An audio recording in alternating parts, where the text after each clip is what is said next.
Thank you.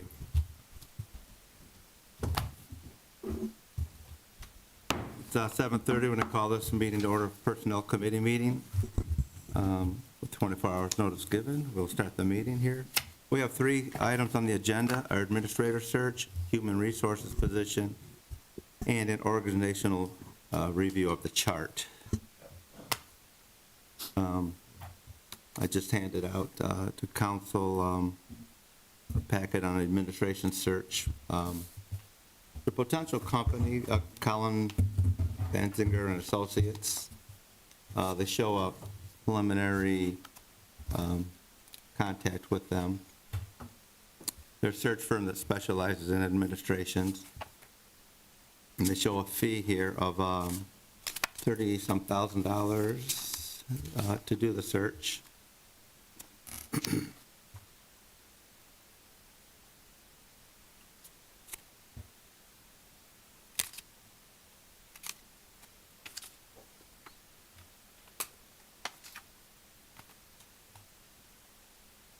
Was this initiated by you, Gabe, this Yes. request, this proposal? Okay. Yes.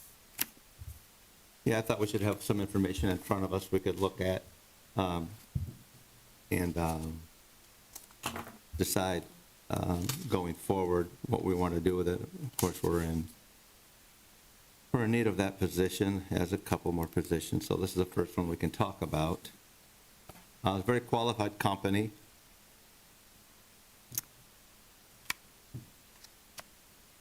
Were there other ones that were considered? Not at this time, no. Okay. And I'm just curious, in the past, I know we haven't done searches probably for too many city administrators in the last 20 years, but how has that worked in the past? Do you know? I don't know. At least, actually, with Dr. Birch, how did that, did we use an executive search firm? Did we go to ICMA? They have a website. ICMA, I know, is the most regarded, highest regarded, and that they're the people who actually do the searching for the administrators. That's how ICMA works? I thought I looked at a website or something like that, and that they had postings where people, looking for jobs. They just post ads. That's what I thought. Okay. Mr. Chairman, before we sign a contract with this firm, would you give me at least a date? I know a guy, very qualified person, just starting to retire from a post in a town between here and Cleveland. From Toledo, moved to that area a while ago. I'm trying to get in touch with him to see if he'd be interested in moving back. And probably on an interim, working for us here as on an interim basis, maybe even part-time interim. Give me till tomorrow to get in touch with him before we sign anything. Oh, we're just going to make a recommendation or not. Okay. Or like I said, we're just starting this process, so it's Okay. not like we have to make an instant decision today. I wanted to get something in front of the committee to start considering and reading through. This is a lot to go through. I wasn't really expecting action today, but I just wanted to familiarize you with the process. Thank you. And you could, there's other avenues that we can search Okay. for sure. But I just wanted to have something in hand here, and we can reconvene when we need Yeah. to, when we have something, when we're a little bit more sure what we're looking at. Okay. And Alan, I suppose we can, I don't know if we can, when we do come to an agreement with them, if I know they do that in real estate sales agreements, if the buyer finds somebody outside the scope of their agreement, a family member or something, they're excluded from the process and the commissions and so forth. But if we could think about excluding maybe a definite name or persons recommended by members of council or something. I don't know if they would, if they would want to go along with that, but, Yeah, I could find that out. okay, thank you. What would we need to really get going on this? One thing that strikes me is a job description that we're all agree on. I think there's probably changes, given the multiple hats that Dr. Birch wore before. I'm glad you brought that up, thank you. Also, I think we do need to look at the job descriptions. So we have, I'm sure we have a job description for administrator already, Alan, we can look at that, like if we could get information on that for the committee to look at. We can look at it, and probably should sit with law director and make sure that the choices we're making, things we're adding or subtracted from that makes sense from his point of view. But yeah, I think we need to go over the job descriptions and that, and HR coming up as well.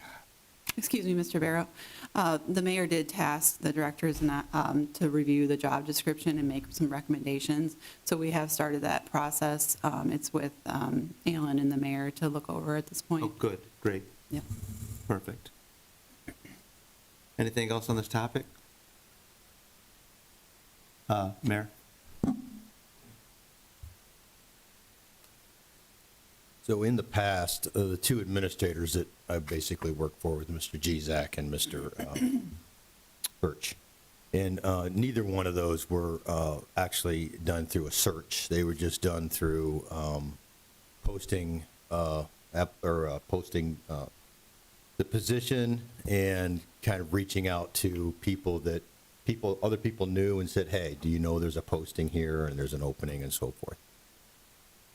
I can tell you by word of mouth around Lucas County, right now, there's people that know that there's an opening, obviously, just because of the retirement. So the word is getting out through that profession that there is an opening. So the consideration for ICMA, the International City Managers Association, is that it is the paramount professional piece in the country where most very educated and highly trained individuals are a member of if they're in that profession as a city manager. So by using that network, you're getting your best bang for the buck in that you're getting the word out to a vast amount of very capable people. Is there a cost to joining that too, though? There is a cost. I'm not sure what that is. The municipal clerk actually put out a handbook. I read through that a couple times. If you haven't read through that, it's very, very informative. You have it in your emails, I believe, right, Casey? Mm-hmm. As to what this service provides in the recruitment process and what, what they're basically explaining as to what they do. So that's just a consideration as what the committee wants to do. The goal with that is to try to get applications and then have a screening process and then basically have an interview process, which,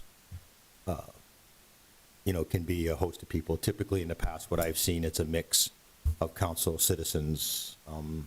You get an interview committee together and you get a cross-section of the community, and including council and maybe administration as well. And then you interview potential candidates. You narrow it down to 5 or 6, to where you want to talk to some people and then kind of go from there. So the critical part right now is to just get it out so you start to get interest and give it a 6 to 8 week period where people can respond. And then you'll see what we have to work with. The job description, yes, we've been kind of working on that and kind of reviewing that because the public service director piece isn't going to be in there. We've separated that. So the actual job description has changed a little bit as to what that position entails. So, so just a consideration for the committee. Is this where you want to go, or do you want to go just with, hey, try to get it out there by word of mouth? Thank you. Okay. Go ahead, Ted. Thank you. Jim, I think the ICMA, their membership is beyond people like Patrick. I think they have people, like Matt or Alan, administrative officials, who might see something like that and decide to make a change. So I think that's a good idea, ICMA. Well, I mean, it's the epitome of what that profession is. So you're reaching the best qualified pool. Yeah. Thank you. Jennifer and Alan, about when would the description, new job description or edited job description be available? Like I said, the initial review and modifications have already taken place, so I think it's a matter of just getting additional feedback and then finalizing that. So I think we could have that in a really short turnaround. Okay, so we don't have to wait to, we don't have to wait and wait on this before we advertise it. No, I would feel comfortable saying that we could have that completed shortly. Mhm. But on a side note, I have started reviewing or polling local jurisdictions about their administrator wages as well. So I've contacted Perrysburg, Sylvania, Oregon, and Rossford so far. If there's any additional cities that you would like me to poll, I can do that as well. I think a sampling from our area would make sense. Okay. I'm sorry. So the changes that are being compiled right now, those will come back to Personnel Committee for discussion and approval soon. Right, Yeah, so we can make a recommendation yes. to council. Okay.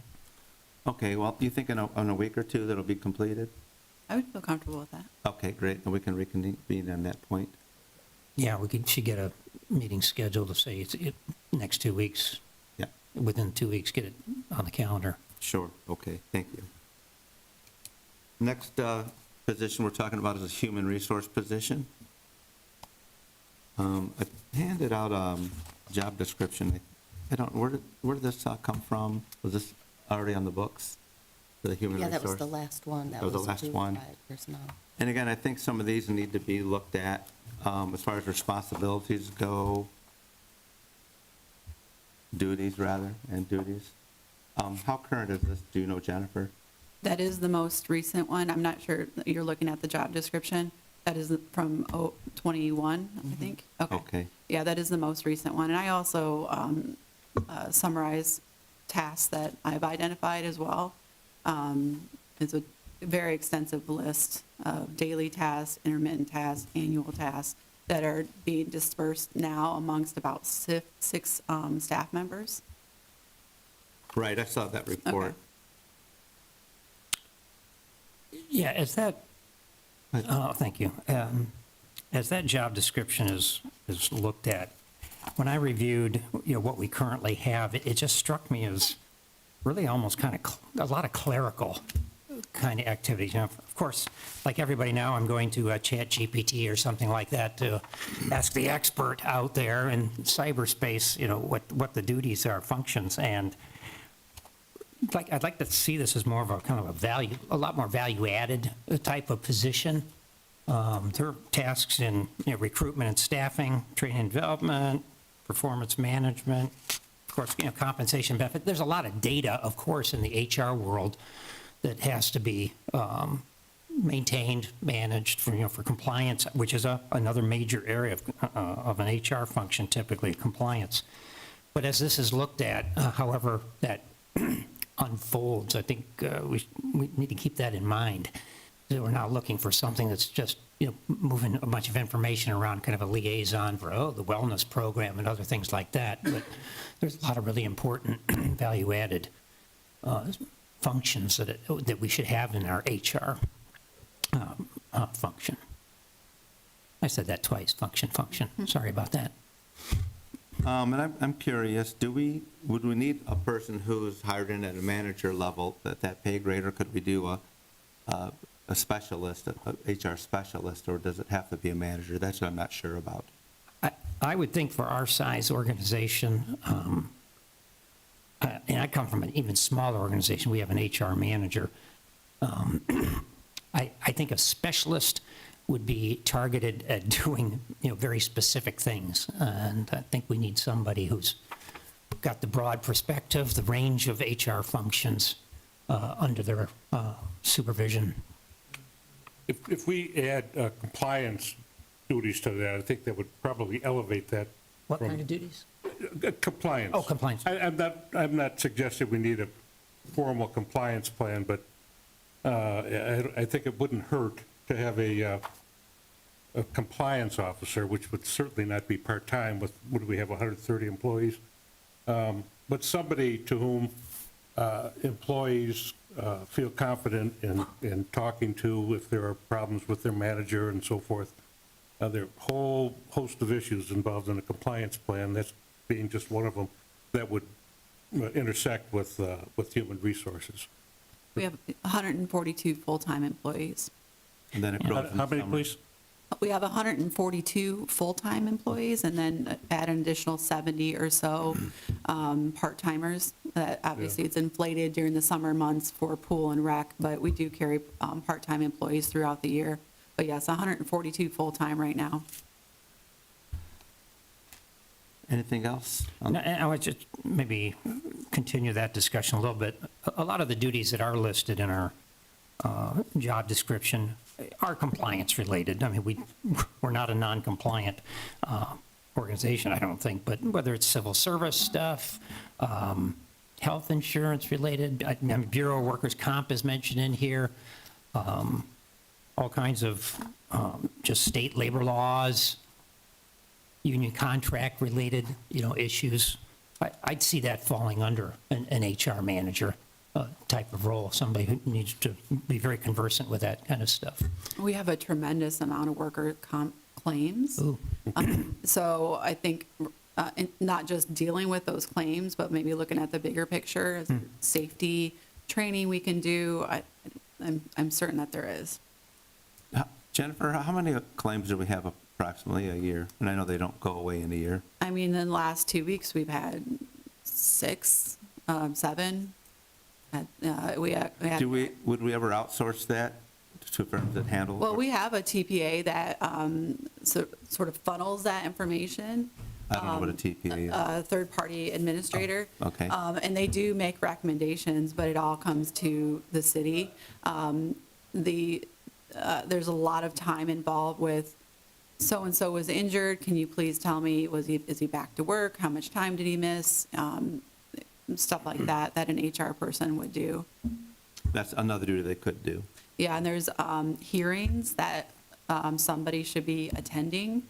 And those hearings are for longer-term injuries, if the employee is trying to get like permanent partial disability, stuff like that, expert testimony. Well, those are the things we can review when we get maybe a little more defined or edited version of the resource position. Yeah, and even to your initial question about whether a specialist could do some things, I think it's really critical to understand what is the work that's expected out of the position. And this is the kind of work that I've done, not necessarily specifically for human resource, but if we can list all the duties that are performed, there's oftentimes daily kind of tasks that happen weekly, monthly, quarterly. You can identify all those things and start putting some time estimates to it.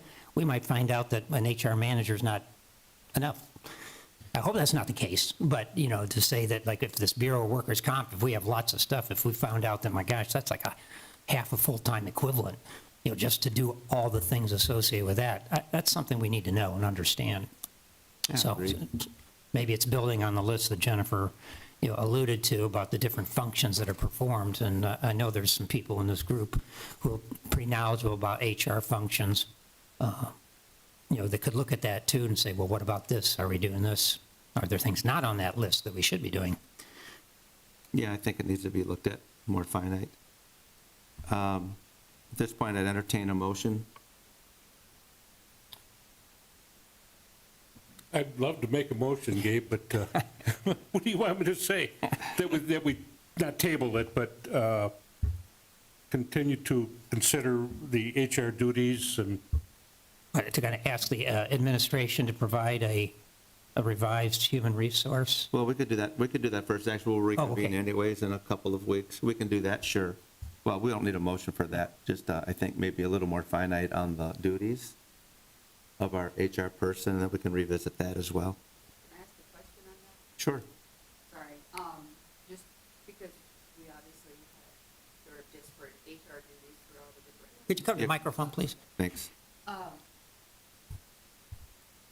It's definitely, as we talk about having an HR manager in person to sort of take on these duties and responsibilities that are currently spread out through, would it make sense to do a gap analysis before even the job description to find out not just what they should be doing, but what is currently being done separately and where those gaps are for things when we talk about onboarding, when we talk about, issuing equipment, when we talk about all of those things, what are those policies and procedures that already exist before we have the HR person? Because I feel like if you hire somebody without not just their specific duties or domains that they're in charge of, but the actual policies and procedures that they need to follow and be aware of, it's kind of throwing them to the wolves if they don't.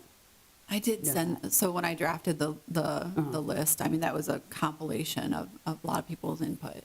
Okay. And I can share that with you. I think it's a pretty comprehensive list.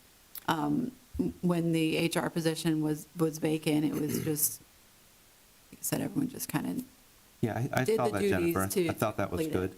Yeah. I thought It that was was good. sent to everyone in the packet. okay. Yeah. All right. And yeah, like I said, it's all the duties. I obviously don't need to review policies, because that is y'all's, but that was something that I would always have found concerning when I've seen HR people say, here you go, good luck.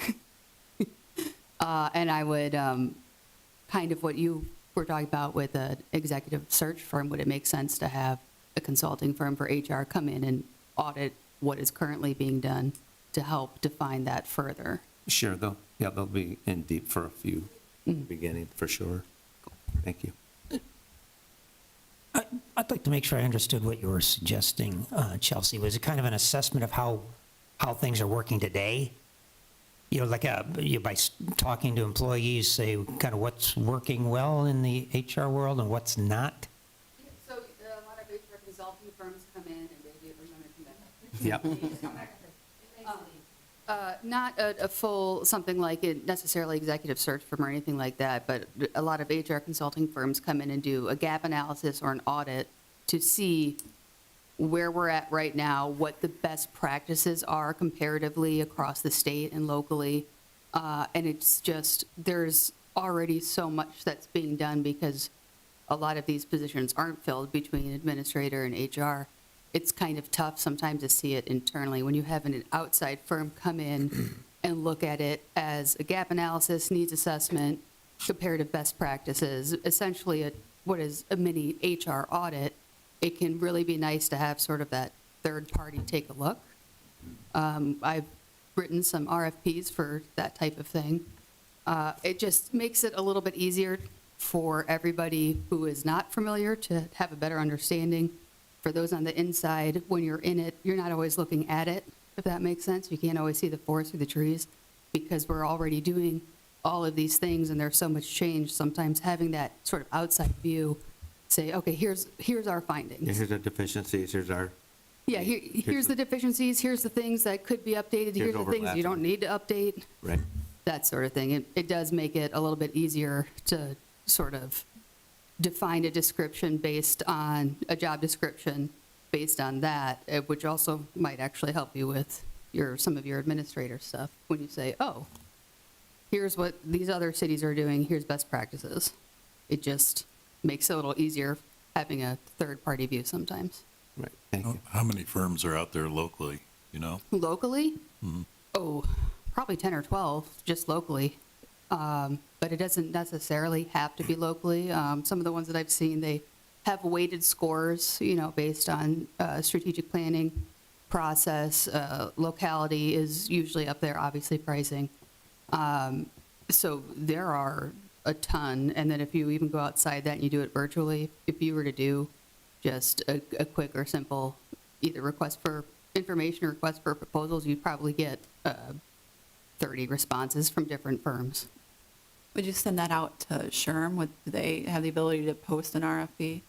Yeah, sure, absolutely can. There's a couple different places. You can also use Planet Bids, Vendorline, Oracle. A lot of different cities will pay for just, a posting, but it is if you put it out there, that's how a lot of these consulting businesses get their work. So they're keeping an eye out for them. That's one of the things that in my job, I have to keep an eye out for a different, not exactly the same thing as just HR, but people get emails right to their inbox every day saying, request for proposals, check it out, this will apply to you. There's definitely gaps, there's definitely overlap. We went through, down a rabbit hole a little bit, and Yeah, it's a because little overwhelming. when you get to human capital and when you have all this stuff disparate, you realize that not only are there gaps, but a lot of times there's duplicate work. Yeah, And that is, so you're paying twice the amount of money for the same amount of work, which you then have to redo because they're doing it differently to begin with. So that kind of needs assessment from an outside sort of bird's eye view is nice. And you get a better idea too of what that would look like budget-wise when you get those responses. Most people only post them for 1 or 2 weeks. I know the City of Toledo just did, their RFP was only open for 3 weeks for a 3-year-long project. So, it can be a short thing, obviously all the compliance stuff, and then you just get a packet of anywhere from 10 to 20 firms that say, here's what we can do, here's how we think it should be done. Doesn't have to be awarded, but it's nice to sort of get that, it's sort of like a mini competitive bidding. I know it's below the budget would be below our threshold, but it might be helpful to have a firm come in and take a look at all those needs, best practices, and then define a job description after that. Right. That's all. Thank you. Council President. Yes. Or Personnel Committee Chair. Well, I definitely like that idea. I'm kind of in that same business, outside view, coming on in. I have spoken with a retired HR executive who's worked at major public institutions and municipalities. And when I asked him about that, he said, I get that, Phil. His experience, however, was that he was really kind of unsatisfied with the results. And he had done it numerous times. And his recommendation was just kind of take your own surveys or whatever. One thought that struck me is that, whether you use ChatGPT or Society of Human Resource Management information of some kind to say, okay, these are the 8 categories of job functions, and there's sub-bullets, is to kind of do a self-evaluation first, just to see where we might feel like we do have gaps. So you've mentioned onboarding. If we were to, that's on this list. About employee orientation, that's one of the, oh, okay, how do we do that? Do we have one person do that? Do we have 5 people do that? There could be a way we could self-assess first rather than immediately go out. But sending out an RFP, there's no harm in that at all. I think that would be a good idea. If it came back, it was like $5,000 to $10,000 and we felt the quality was really good, it might be okay. Or if it comes back at $50,000 and we're wondering, what are we going to get for that? It'd be good information to have. A lot of the big law firms, I don't know if they still call them the big 8 accounting firms, but the major accounting firms, Savage and Associates, for example, places like that, offer outside HR services, and I'm not suggesting we use that to be our HR function, but I think those places could come in and take a look and see what we have, where we need to go, and make some recommendations. I'd rather, keep it local, hire a firm locally. And I think Spengler's office, they do some work for us, Spengler Nathanson.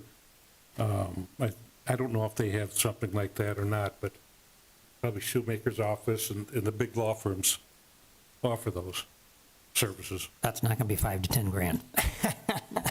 Probably. So to wrap this part of it up, so when we reconvene, we'll have that other information, we'll have the updated information, and maybe we can offline talk about those procedures that we can do to reach out to these other companies and see what works best.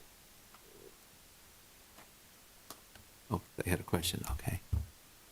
Okay, thank you. Any other questions or remarks on this topic? Maybe just as recap, so if the next steps are to put out an RFP and to do something internally to organize all the information that, Jennifer and the others have been, working on to see what that would look like.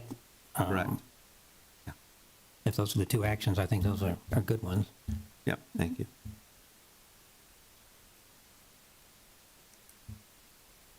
Okay, the third item on our agenda is organizational chart. I think you'll have several in front of you.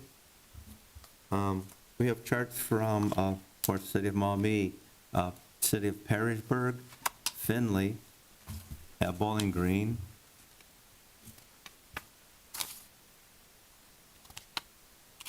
And we just got one introduced yesterday to us. I don't know how familiar you've become with it yet, but I didn't see this till late Yeah, I later just- last night. Just seeing it. I pulled a couple of them myself.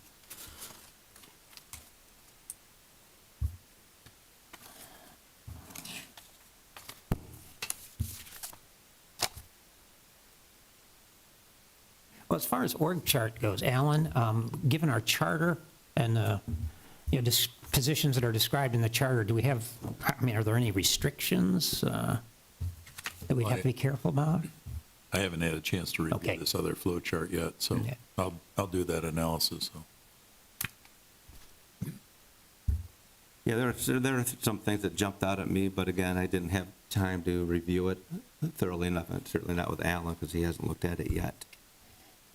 So this is something we'll have to take a look at and get back with the committee as well on. Okay. Did you have any suggestions or inputs or questions? 'Cause like I said, we just all got this yesterday, and there's some things about it, and does it follow our charter? We have to find that out, like, the good point, Phil. Does it follow our charter? Excuse me, Mr. Barrow. Sure. So Matt spearheaded this project, and I'll let him speak to it, but Thank it's you. definitely went down a rabbit hole, and we're looking at the charter, job descriptions, and that's where it just became apparent that to review the job descriptions, like we have job descriptions where it says, position reports to another position, but then if you look at that position, it doesn't, the information isn't the same as far as reporting to or supervising.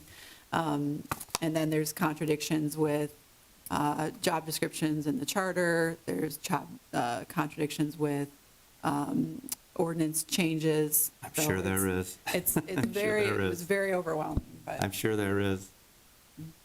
Yeah, so I guess the thought behind the org chart, restructuring, the existing org chart is very simple. And it just, when you look at it, doesn't seem to have very much detail in it. So just looking at other municipalities around us, I thought, we should probably look into it a little bit closer, so that, everybody can kind of see the organization, and the way that things should flow. I know that we've mentioned a lot of overlapping duties, and I think that, hopefully going forward, if we get the right people in the right places, that those duties can kind of fall back where they belong, so we're not so spread out. So that this was just kind of a draft proposal, and we did kind of look at the charter, but like as Jennifer said, there's a lot of conflicting information in the charter, as far as who reports to who and, what department some of these positions belong to. So, yeah, I think this was more for a discussion piece to kind of Okay. go over. And there's just a couple of things, if you don't mind if I point it out. No, go ahead. Thank you. Under law director, it makes sense, and it's with the other entities, it seems to make sense that the prosecutor report to the law director. Right now, under the current structure, that position reports to the administrator. The information technology manager position on paper reports to the finance director. I don't know that makes sense, so it's under the administrator position right now in green. So this is a little bit of what exists and what would make more sense, though, as well. Like Matt said, it's more of a draft recommendation, as well as there's a couple blank boxes over to the right, discussion to fill some gaps there for some compliance issues in water as well. Thank you. Am I looking at new hires as well? Yeah, so that's kind of what those blank boxes are. Oh, I have had, those are the only new hires, the blank block boxes? well, no, I mean, obviously, the human resources, Well, besides that, I'm sorry. there are several, yeah. So like I said, it's still a work in progress because it's kind of hard to dictate what positions are currently filled and which ones still need to be filled. Or not dictate, but it's kind of hard to tell looking at the chart. But those, all the positions that are in here is something that we currently have. I'm sorry, we have a job description for, but that doesn't necessarily mean that the position is full. So that's where, like, it still needs some fine tuning, so it makes more sense to, you know, everybody that's going Okay. to review it. We don't, yeah, I'll stay out of the weeds on this then. Yeah. There's a lot. Yeah, there is. On the current org chart that exists for Mommy, that, like, parks are not mentioned, the theater's not mentioned. We have a lot of, as you know, ancillary properties that are just kind of floating out there. Multiple people respond to those properties, like Walcott House, for example, Senior Center, and like I said, just kind of floating out there that needs to be addressed. You just mentioned parks, so those aren't positions, though. Yeah, that's correct. Okay. And we didn't, you know, there's no new positions created on this, just one, because, you know, that would have to go through Personnel Committee first, right, to authorize and make recommendations to council to approve new positions. So, but all the ones that have names on here that are pretty clear that it's a job, that's currently authorized job description. Right. Well, actually, didn't you say, Jennifer, that, well, just for example, under payroll coordinator, which is a hair larger, administration assistant, accounts payable, administrator assistant, finance, admin assistant, human resources. Yeah, those all exist, yeah. Okay. And those, 3 of those are filled, Okay, yeah. The administrative assistant, human resources, that was originally under my job description, and that position exists. So I'm not proposing that position is filled. I would much prefer a human resources manager. so that particular, the last one, the human resource assistant, that's not filled, but there's Correct. Yes. What? The ordinances. Correct, yeah. Just like supervisor of inspection and zoning, that position exists. It's actually inspection, zoning, and public service, but there's some additional thoughts about that, as well as the assistant supervisor, inspection, zoning, and public service does not admit, or does not, the position exists, but is not filled. right, so when I'm looking at that, I caught a few of those things, and I'm thinking there's 100,000 plus, or 80,000 to 150,000 for that spot, so that's what I was Yes. looking at, so am I holding another $1 or $500,000 in my hand here of expense? That's also what I was, Well, I think, and to Chelsea's point, you know, identifying the gaps and the overlap, so I, agreed? yeah. Okay. Well, I think this is something we need to work on. I would like to, again, we'll probably come back in 2 weeks and talk about the organizational chart and have some recommendations. Okay. Chair? One other thing I think would be insightful is looking at how not just administration, but you know, we've talked about worker bees versus, you know, managerial staff or something above. We've certainly, people who are in tune with what's happening in colleges and universities, you know, have seen how that kind of, the administrative costs have just bloated, like compared to professors and things like that. I'm concerned, you know, about Maumee as well, you know, what's happened with our overall, you know, managerial and above costs compared to, you know, the people that actually get the work done. It might just be useful, say, like 5 years ago or 10 years ago, just what the ratios were. You know, are we still holding steady? You know, it's like 40% is managerial staff or whatever the number is, and it's 60, or is it now, oh, no, it's 50-50, or it's top-heavy, something like that. I think that'd be helpful, because we've got budget issues we have to look at closely, too. Yeah, I think you could work backwards to find that information too, to see what new jobs were created over the last several years. That might help. But couldn't that be part of the gap analysis maybe, or just do a Well, overall structural analysis and? for sure, maybe, I mean, you might see that as you're looking at it structurally, if this gap analysis would somehow pinpoint that, oh gosh, we've got way too many people in this kind of function, as opposed to we don't even do it. Can I speak to that? If you come up here, you can. Sorry, guys. So one of the things that I've seen done when they do those sort of gaps and needs analysis is they will actually break it out from, well, for others, it would be, you know, C-suite directors, assistant directors if they have that, management, and then your mid-level managers, entry level, and in our world it'd be administrative, sort of towards the bottom, giving you a percentage of what those do. And one of the other things that it does is say, look at these directors who are doing all of these things that these guys should be doing. Because directors and leaders, right, leadership should be leading, you should be solving complex problems, you should be doing strategic planning. When, excuse me, higher level leadership takes on all of the things that should be being done by some of the, the lower level employees, what ends up happening is we get a stoppage in that planning, that complex problem solving, that looking at the budget, especially if they spend most of their time asking questions. So when you look at that gap analysis and needs assessment, they'll say, oh, okay, yes, I know you have 2 directors here or a director and a supervisor, but what you actually need are 2 more admin assistants.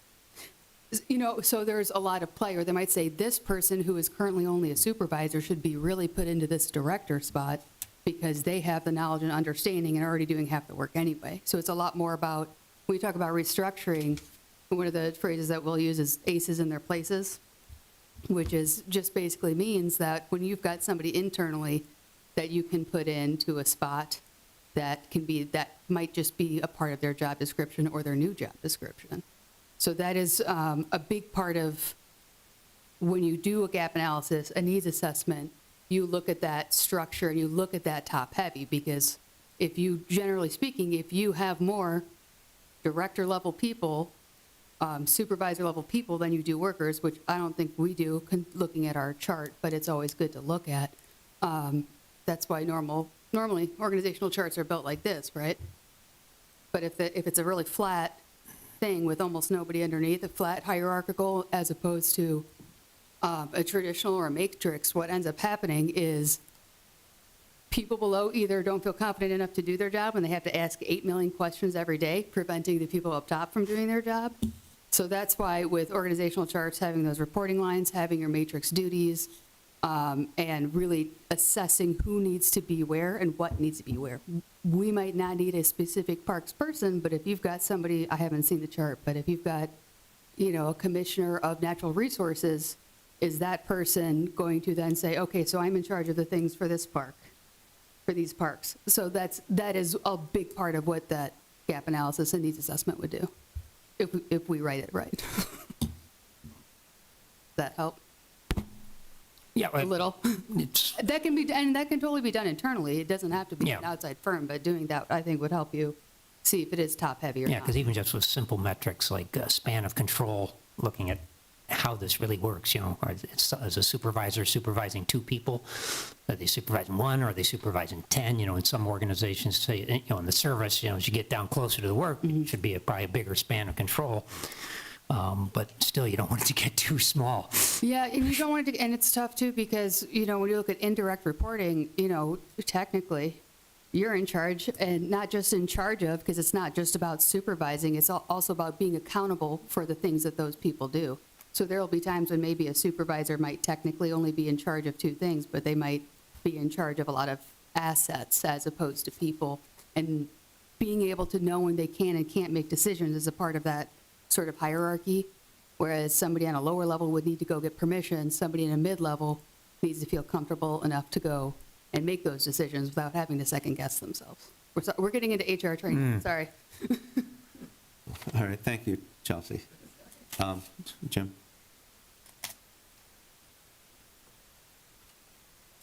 Thank you, Mr. Chairman. The whole discussion this morning is obviously linked to an HR person. Now, the decision is whether you want to continue to do it the way it's going now, where it's spaced out between 5 or 6 individuals, and do nothing and leave that, or you're going to look at an outside service, or you're going to look at hiring somebody. And if we do decide to hire somebody, everything that we've talked about this morning would fall under that person's purview. Correct. Whether you're going to do an assessment of current jobs, whether you're going to rewrite job descriptions, which now directors are doing and they shouldn't be doing it, Agreed. or things that are tasked to you guys, which you shouldn't be doing it either. So, and nor do you have the ability to do that, you know, I mean, or the expertise. So the simple decision is, do you want to replace the position or you want to stay with what we're doing? And everything we've talked about this morning would certainly fall under that responsibility of that human resource director.